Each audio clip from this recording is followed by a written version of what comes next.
Bismillahirrahmanirrahim. Di video kali ini dengan tema PHP Series 2 merupakan kelanjutan dari PHP Series 1. Tetap sama mengusung tema utama CRUD, Create, Read, Update, dan Delete. Dengan framework Bootstrap-nya. Yang membedakannya adalah dengan menambahkan ajak di sela eksekusi CRUD, Create, Read, Update, dan Delete.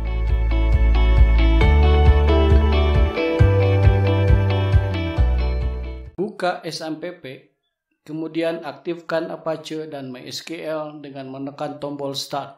Buka browser yang biasa kita gunakan, misal Mozilla, Chrome, atau lainnya. Kemudian ketikkan localhost/phpMyAdmin, kemudian tekan Enter. Berikut adalah tampilan menu utama dari phpMyAdmin. Klik New. Tuliskan pada input database name nama database yang akan kita buat, yaitu PKK. Setelah itu, tekan Create. Tulis nama tabel, yaitu login, dan input jumlah kolom yang akan kita buat, misal 5. Setelah itu, tekan Go. Berikut adalah menu dalam tabel login. Isi sesuai kebutuhan. Untuk AI atau auto increment yang dicentang, ini berarti bahwa name dengan nama ID login itu berfungsi sebagai primary key, tapi isi field ID login akan berurutan dan diisi otomatis oleh sistem. Pada saat memilih tipe, kita cukup hanya ketikkan huruf depannya saja. Misal, kalau varchar cukup ketikkan V atau enum dengan E. Untuk pengisian length atau value pada tipe enum cukup diisi dengan kutip 2, angka 1, kutip 2, koma, kutip 2, angka 2, kutip 2. Setelah beres, kemudian scroll ke bawah dan tekan Save. Berikut adalah tampilan akhir dari pembuatan database PKK dengan tabel login yang mempunyai field ID login, nama, username, password, dan level user. Untuk pembuatan database sudah beres sampai di situ.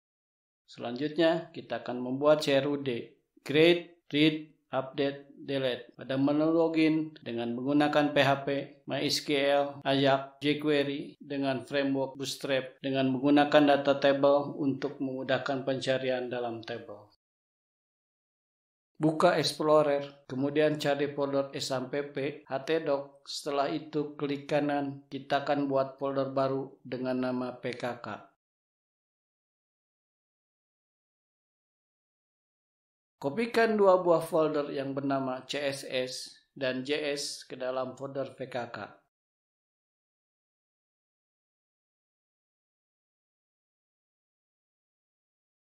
Adapun isi dari folder CSS hanya dua file, bootstrap.cs, datatable.bootstrap.min.css.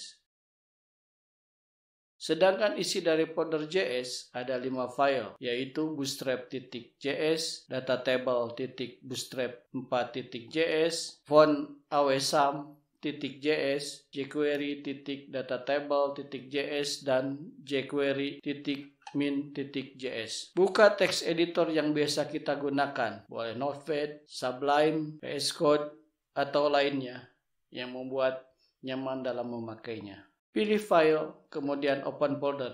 Cari folder PKK yang kita telah buat. Biasanya terletak pada folder SMPP htdocs.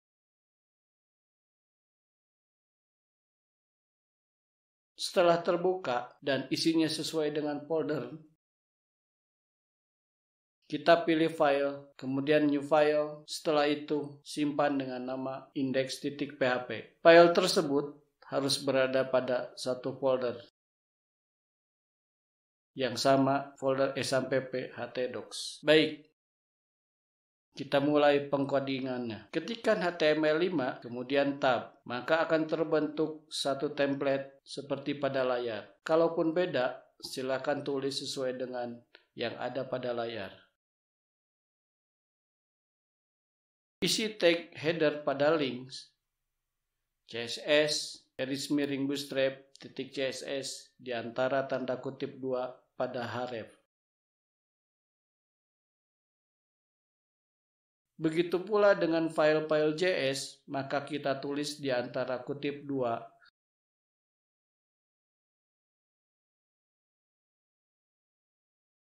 Dengan menggunakan Bootstrap, sesuai dengan arahan dari Bootstrap-nya sendiri, alangkah baiknya kode yang kita bikin dibungkus dengan kelas container ataupun kelas field.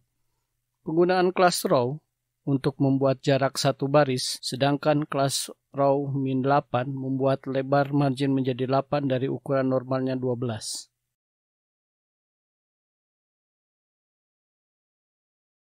Buat form, biarkan action tetap kosong dan menggunakan metode post. Kelas input group berfungsi agar label, nama, dan inputan berada dalam satu baris yang sama.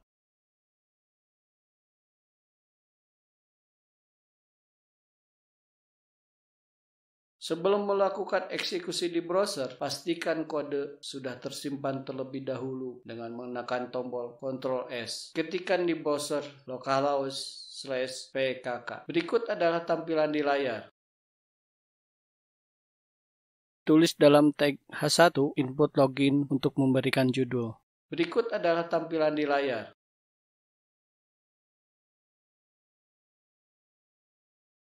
Blok dan kopikan untuk membuat username, password, dan label user.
Berikut adalah tampilan di layar setelah direfresh dan kode semua ditulis. Tampilan agak tidak rapi, judul terlalu tinggi, dan form terlalu berdempetan. Ketikkan di dalam kelas input group MB atau margin button dengan jarak 1, artinya memberikan ruang di bawahnya 1. Berikut adalah tampilan di layar setelah direfresh. Sedangkan pada judul kita kasih kelas MT4, artinya margin top, jarak margin dari atas berukuran 4. Terlihat pada layar setelah di-refresh, judul tidak terlalu atas dan form input tidak terlalu berdempetan.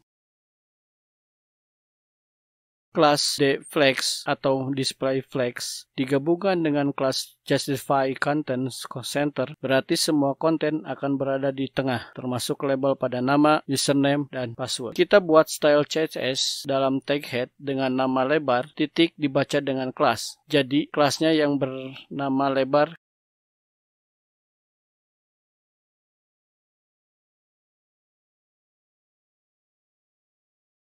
kemudian kita tempatkan pada div yang kita ubah ukuran panjangnya. Terlihat pada layar setelah di-refresh mempunyai panjang yang sama, akan tetapi baik nama, username masih berada di tengah, padahal detailnya harus berada pada sebelah kiri. Tambahkan CSS, kelas dengan nama lebar, text align left, rata sebelah kiri. Setelah disimpan dan di-refresh browsernya, terlihat nama user sudah berada di pinggir sebelah kiri.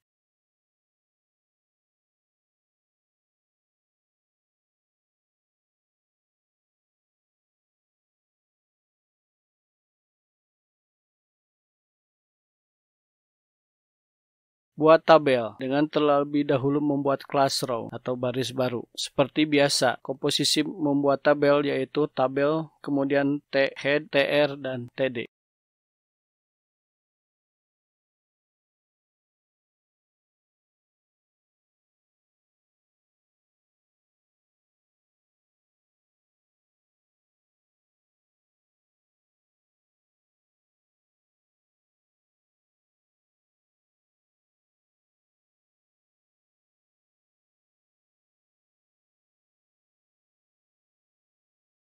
Karena kelas row yang baru dibuat berada dalam div dengan kelas justifying content sehingga terlihat tabel sangat kecil. Untuk itu, kita ubah agar kelas row berada dalam div tersendiri. Tampilan yang kurang baik atau tidak rata biasanya hanya penempatan tutup div saja yang tidak tepat, baik itu kelebihan ataupun kekurangan div. Jika ada tampilan atau kode yang tidak sama, untuk memudahkannya, lihat nomor baris.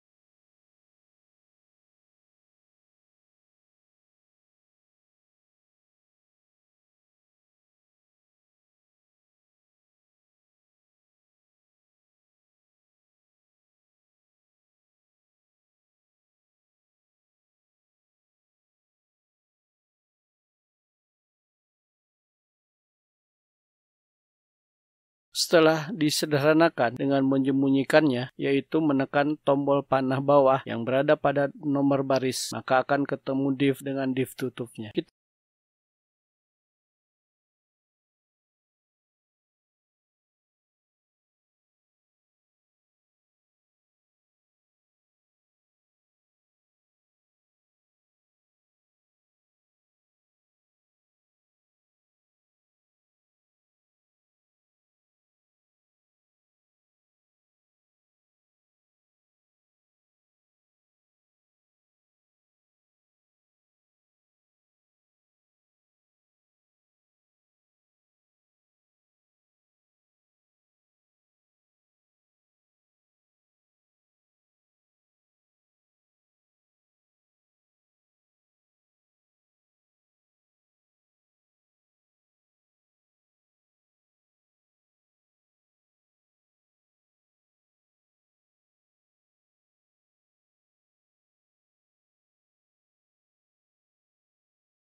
Kita akan masuk ke segmen yang membedakan dengan PHP seri sebelumnya, yaitu ajak, gabung dengan perintah JavaScript dan jQuery-nya. Tambahkan perintah JS lainnya dengan cara mengcopy dan ubah seperlunya. Namaan bebas, Tuhan, karena kebetulan sedang membahas PKK, jadi namanya pkk.js. Karena file pkk.js belum dibuat, sedangkan file tersebut sudah dipanggil, maka kita buat dahulu file tersebut. Perintahnya sama, file, new file, kemudian simpan dengan nama pkk.js. Kan tetapi, file tersebut harus berada dalam folder JS bersatu dengan file JS lainnya.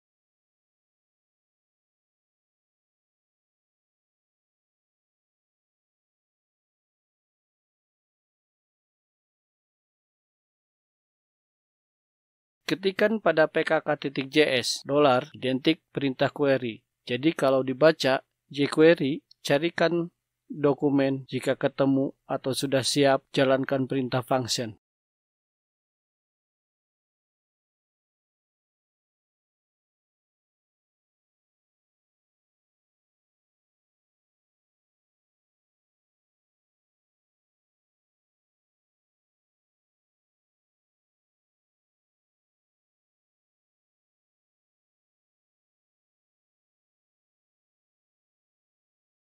Refresh pada browser. Jika benar, alert akan muncul Dengan begitu, jQuery dan pkk.js sudah terkoneksi.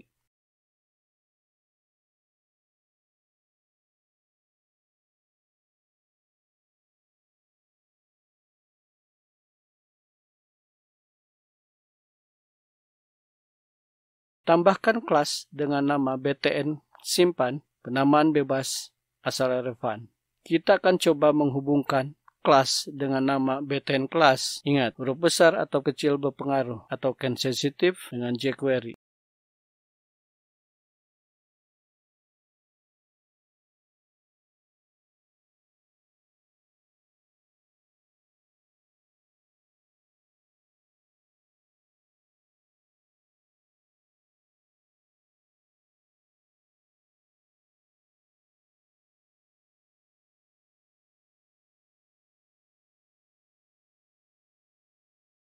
Jika dibaca jQuery, carikan kelas bernama btn simpan, kemudian jika ada dan diklik jalankan perintahnya. Refresh, kemudian tekan tombol simpan. Jika perintah jQuery-nya benar, maka akan tampak dan atau muncul alert. Tambahkan juga kelas pada form. Contoh, form simpan, penamaan bebas asal relevan. Ini nanti akan berfungsi sebagai pengganti dari action yang seharusnya mutlak ada pada CRUD, create, read, update, delete pada PHP.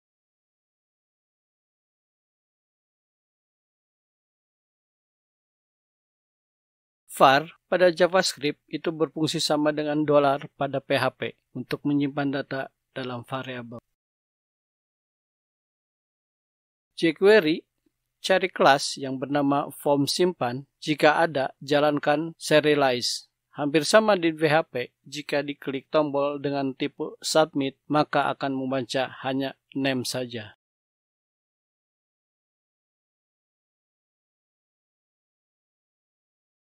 Terlihat pada tampilan hanya name saja, dengan nilai masih kosong karena input data belum diisi. Perhatikan name, nama,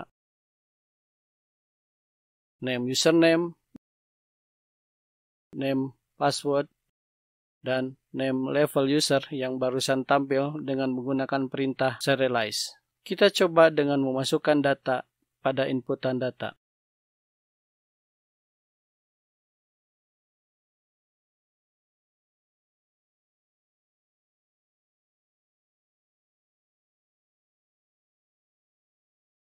Pada layar terlihat nama, username sesuai dengan inputan. Simbol persen yang terlihat pada layar karena inputan menggunakan spasi. Karena menggunakan button, setelah menekan button OK, eksekusi terus dilanjutkan. Padahal kita tidak menginginkannya. Untuk itu, kita ganti dengan A. Perhatikan perbedaan dengan menggunakan button. Isi inputan akan kosong kembali karena merefresh, sedangkan dengan menggunakan A tidak.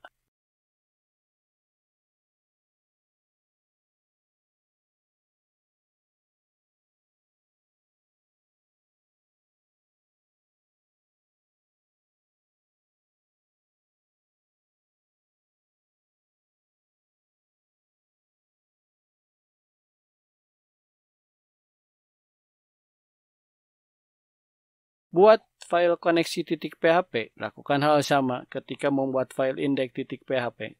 Buat kode perintah pengkoneksian dengan database.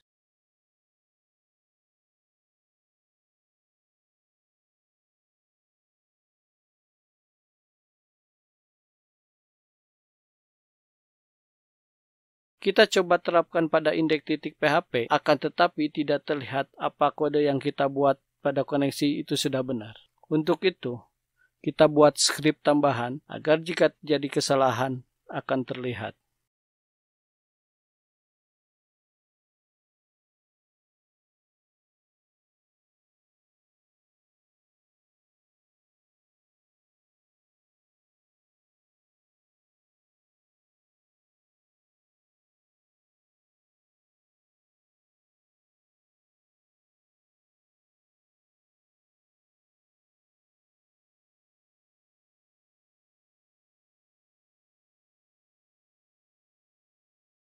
Kita coba dengan merubah nama database-nya dan terkesan salah tulis jadi PKK2. Akibatnya di layar akan muncul error.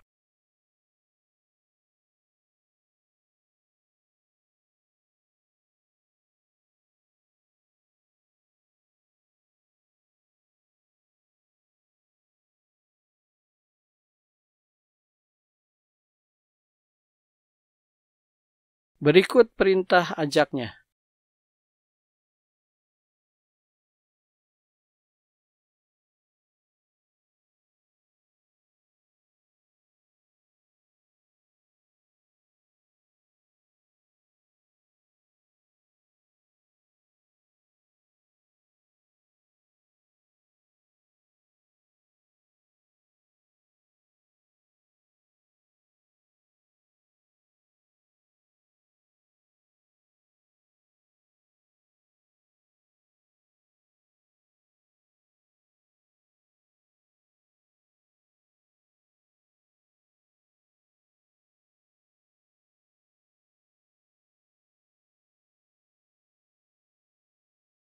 Susunan penulisan metode, data, URL, bebas yang mana duluan, sama saja. Seperti halnya di PHP, metode post juga digunakan untuk membawa data yang ada dalam name data, .2 data, karena var data, maka kita samakan dengan variabelnya.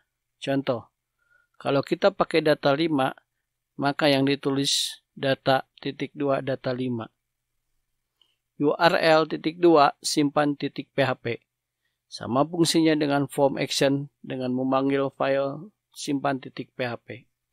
Sedangkan sukses berfungsi untuk memberikan informasi yang didapat dari URL itu sendiri. Karena URL memanggil file simpan data, sedangkan file simpan .php data belum dibikin, lakukan hal yang sama dalam membuat file seperti halnya membuat koneksi .php.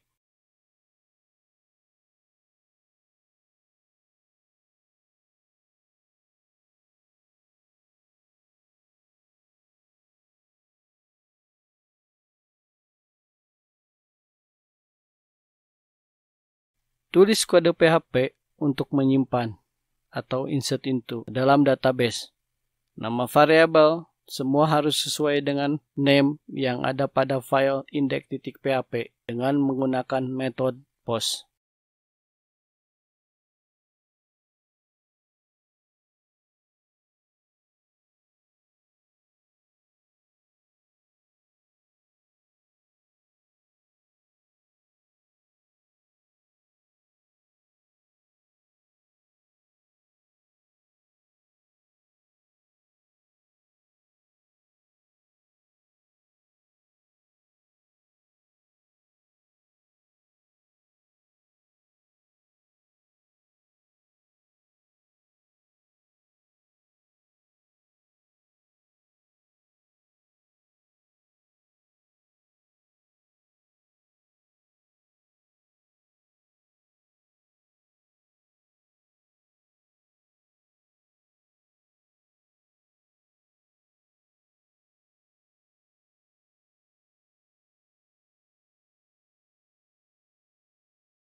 Perhatikan kode simpan field login pada tabel login mempunyai value kosong alias tidak diisi. Karena ID login mempunyai tipe AI atau auto increment. Jadi, Data otomatis dibikin oleh sistem.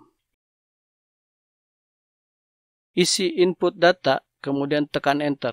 Jika tidak tahu apakah data yang kita input berhasil disimpan atau tidak, untuk memastikan data tersimpan, yaitu dengan membuka localhost /phpMyAdmin. Jika ada penambahan data, artinya input data kita telah berhasil disimpan.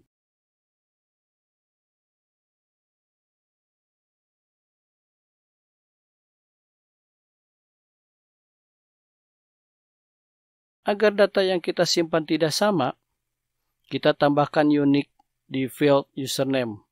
Sehingga pada menu phpMyAdmin ada dua buah gambar kunci.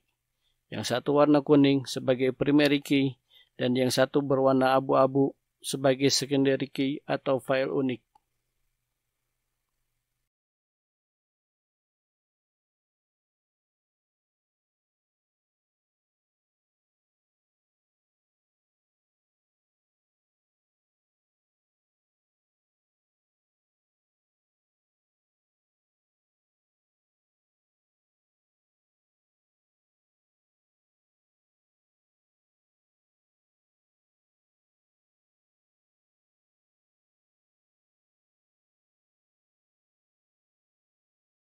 Tambahkan variabel pada kode penyimpanan. Contoh, $hasil. Kemudian kita tampilkan hasilnya dengan perintah echo. Jika simpan data berhasil, maka $hasil bernilai 1. Selain itu, simpan data gagal.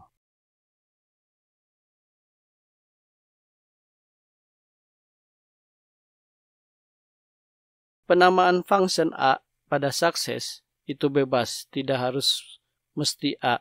Ketikkan kode berikut, artinya jika A bernilai 1, maka akan tampil pesan simpan data sukses, begitu pula sebaliknya. Jika gagal, simpan data akan gagal.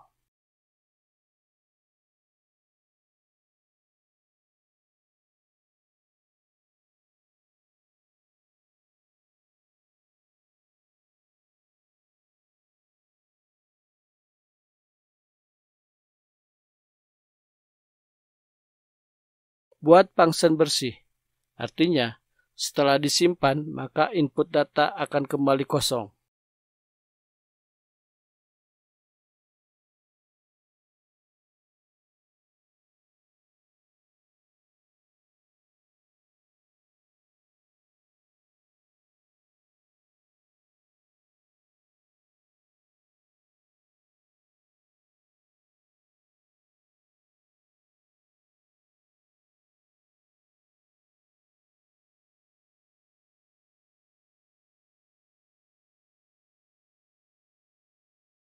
Dengan perintah jQuery yang mempunyai name, nama, username dipaksa mempunyai value kosong.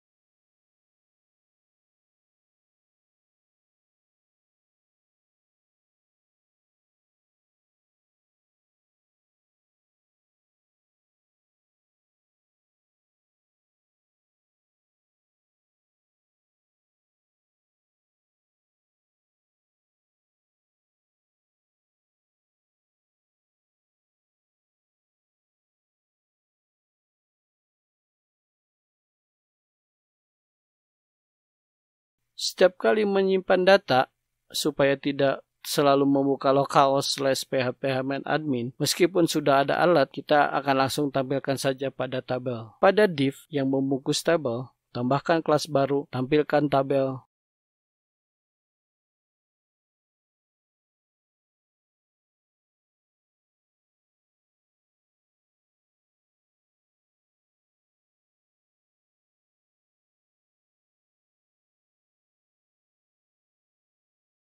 Buat file tampil.php.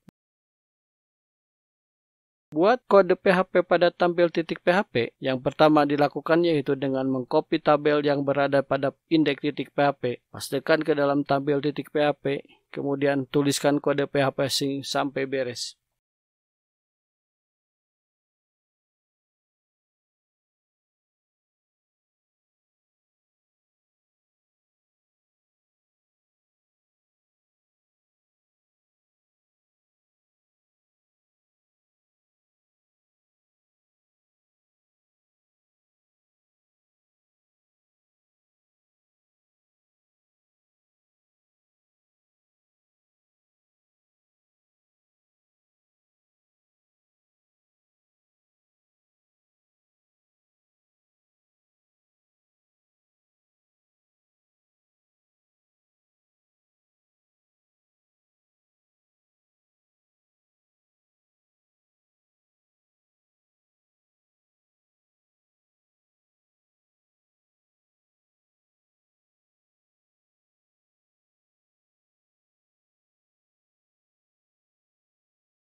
pada file pkk.js, pada sukses kita akan memanggil file tampil.php dengan jQuery dengan cara meload dengan nama kelas tampilkan tabel.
Kita copy dan pastikan kode yang baru dibuat. Ini berfungsi pada saat aplikasi dibuka, yaitu index.php, maka file tampil.php akan langsung dipanggil atau di-load.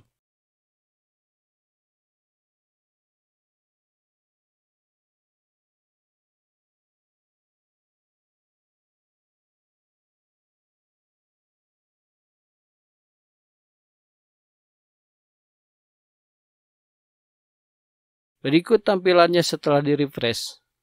Jika masih error, pastikan penulisan field harus sama persis.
Untuk video PHP Series 2 Part 1 CRUD Create, Read, Update, dan Delete dengan judul simpan data menggunakan PHP, Ajax, jQuery, dan Bootstrap,